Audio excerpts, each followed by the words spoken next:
Iran is on edge. Protests are spreading. Inflation is crushing. The rial is in free fall.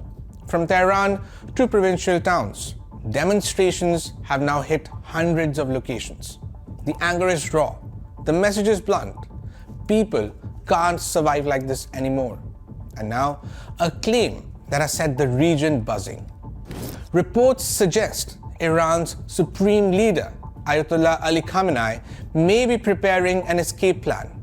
According to intelligence-linked reporting in The Times, Khamenei has a so-called Plan B to flee Iran with his closest aides and family if the regime begins to crack. And the destination mentioned? Moscow. The timing is explosive because this comes on the heels of a US military action in Venezuela and the capture of President Nicolas Maduro, a development that, if confirmed, would mark one of the most dramatic regime collapses in recent history. Whether fully verified or not, the signal matters. Authoritarian leaders are watching, and many in Tehran are asking a dangerous question. If Maduro can fall, can Khamenei be next? The fear is no longer theoretical. Israeli intelligence has openly voiced support for Iranian protesters. US President Donald Trump has publicly warned Tehran against violent crackdowns, and Western officials are openly assessing options. So where does Russia fit into this? Because history tells us something important. When strongmen fall, Russia becomes the refuge of last resort. Edward Snowden lives in Russia. Bashar al-Assad fled to Moscow when his regime collapsed. And now, reports suggest Khamenei could be next in line. Which brings us to the real question. Can Vladimir Putin save Khamenei?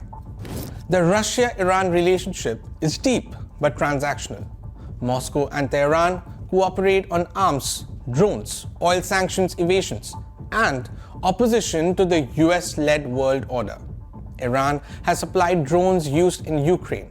Russia has backed Iran diplomatically at the UN. But here's the hard truth. Russia does not save regimes. It saves leverage. Putin protected Assad because Syria hosted Russian bases. He sheltered Snowden because it embarrassed Washington. Khamenei, if he arrives, would not be a guest. He would be a bargaining chip.